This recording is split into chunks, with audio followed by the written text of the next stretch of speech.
Hi, today I'm going to show you around the Porsche 968. The vehicle you're looking at is a 1994 version of the vehicle. Most of the cars are fairly identical except for a couple of transmission changes that they made in the car over the years, and a couple of small little improvements here and there. The car did come with either an automatic or a 6-speed gearbox. The automatic has a 4-speed gearbox. This particular car is a 4-speed automatic. I have owned the 6-speed manual, and I do have to say the 6-speed manual is quite a bit more car than the Tiptronic transmission. It's quite a bit faster. And when you're in 6th gear, the car has quite a bit of torque. It'll roll on and do a pass quite easily in 6th gear for the 6-speed manual. As you can see, this particular vehicle came with the Porsche Cup wheels, and I think they're a nice addition to the car. They're 17-inch wheels, and they were an option on the car. This car is, I think it's glacier white. I'm not certain about the name of the color on it. I'll get a look closer and show you the wheels on this particular car. These wheels have been scuffed slightly, so you may be able to see it in the video here.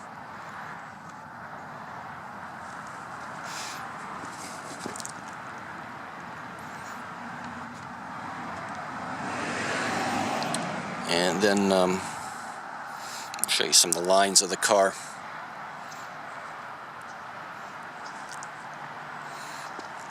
It's an interesting car. It contains many styling cues from obviously the 944 series and the 924 series, since it's the last incarnation of that series. But it also has some styling cues from the 968, which was produced during the same time frame as this particular car. And if you look closely and think about some of the styling cues on the car had some of the same styling cues as the 993, especially the headlight configuration and some of the front fenders. I personally think it got the same styling cues as the 993, and perhaps a bit the Boxster. It is a nice car. The interior on this particular car is the blue and leather blue, full leather. Actually, it's not full leather. It is a partial leather, but the seats are full leather, and you'll see some rear of the car, some of the styling on it. This particular car has about a little over 60,000 miles on it. It's a really nice example of the car. Very clean. It was very well kept by the previous owner. Bring the camera on around here. Show you the right side of the car, and looks like my right rear might be down just a little. I haven't driven the car in a few weeks, so may need to put a little air in that particular tire. Show you the right side of the vehicle.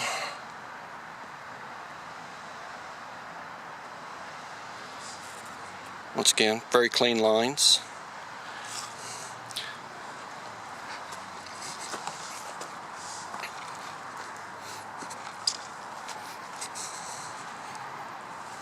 And here we go. We're almost back around to the front again. Give you an idea of what the car looks like from this angle. And now I'm going to show you a bit of the interior, and show you the engine bay, and show you the trunk and whatnot. Okay, show you the interior on this car. This is once again, this is a very clean car. It was very well kept by the person I purchased it from. I think it was a one owner at that point in time. And does need sweeping out at the moment, but otherwise, give you a look around the vehicle. Very nice on the inside. Show you a bit in the back here. Like most Porsches, if they have the back seat, you're not going to be sitting anyone very large in this back seat, and you'll have to scoot the seats up significantly forward to let anyone ride in the back seat. This particular car, the cover on the back trunk there to keep prying eyes from see what you got in the trunk is faded. It does need to be replaced, sun faded. I do keep the car under a cover, but the sun faded it before I actually purchased the car. And this car basically has the updated 944 dash in it that I believe Porsche brought out, if I'm not mistaken, in the 85.5 model of the 944. Give you a little look at the dash.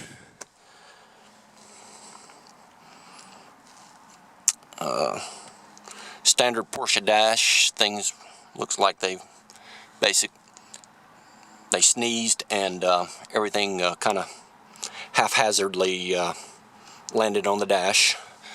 A couple of weak points on this car is the glove box. The keep for the glove box breaks on quite a few of these cars, and this one is no exception to that. So when you open the glove box up, the door will fall all the way down onto your knee. Another weakness is the console right here. It has a plastic hinge that I prefer not to even open it very often because that plastic hinge is going to wear out. And you can see the tip in the car here. Give you a good look at that. Tip works very well, although the car is very conservative on its shifting, so in order to drive this car very fast, you really have to shift and really get on it to go very fast in this particular Tiptronic car. Like I said, I've owned the 6-speed, and the 6-speed is a significantly faster car. Handling on the car is fantastic. It's not quite as good as a 911. I do own a 911. You can see it under a couple of car covers over there in the garage on 76 911 Turbo, and the same curves that I can take in the 911 Turbo at 65, 70 mile an hour, I can honestly only do about at 60 in this particular car. Although I do have to say, there's a significant chance that the reason that is because the Turbo has better tires on it than this particular car. I have Kumos on this car, and I'm not quite sure that the Kumos are the best tires for this particular application. So anyway, I guess your mileage may vary. This particular car, the windshield wiper motor stopped working about mid-swipe down the windshield, and I just haven't actually fixed it yet.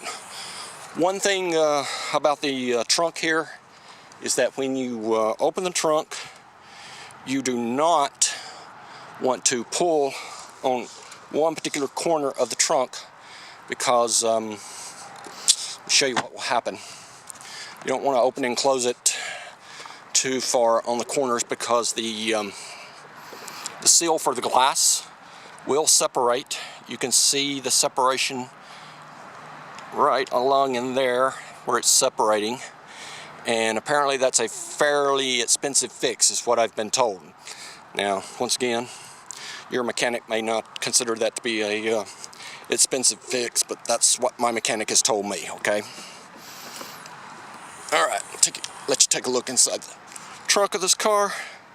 Got a good bit of room in the rear trunk, and the car does come with a spare underneath here. Let me show you the spare if I can get to it here without taking too much stuff out. Snaps, got snaps, more snap. There we go.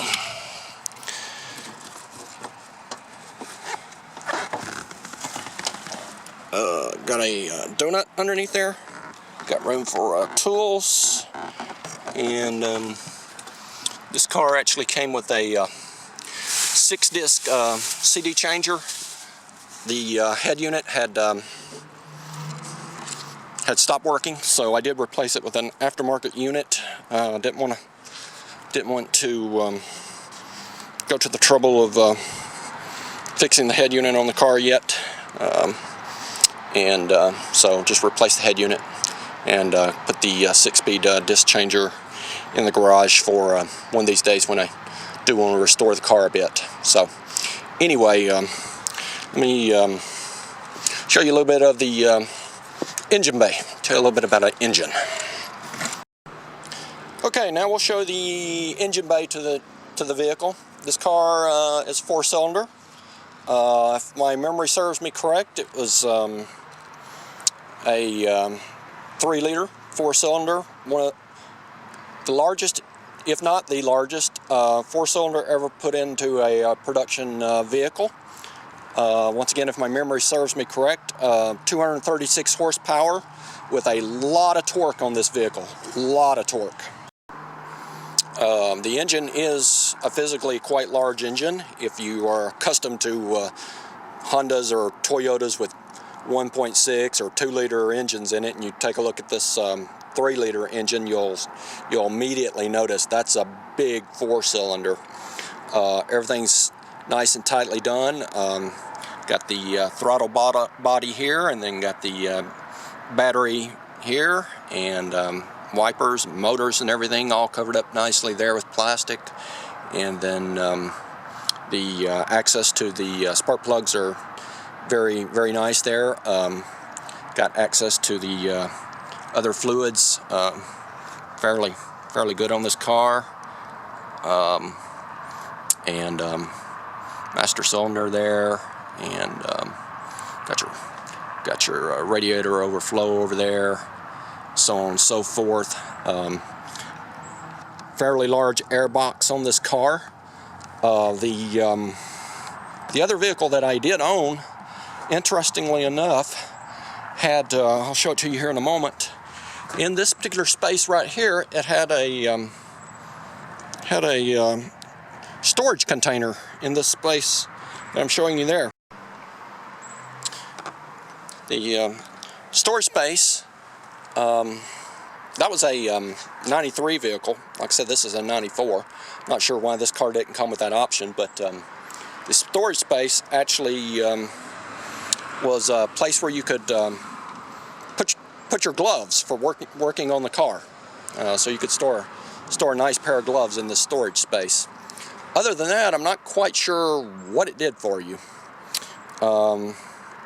And then did have to do a bit of work on the headlights at one point in time on the other vehicle, and I found that there's a nice little lever here, so I can show it to you. For this little lever right here will hold the headlight up if the headlight is already up, and you want to do some modifications to it. You can work on that lever that I just showed you, and it'll hold the headlight up for you. The headlights pop up nice and smooth, have a nice smooth operation. And let's see, what else can I tell you about the car while I got the hood open here? The fuse box is over here, very nicely located.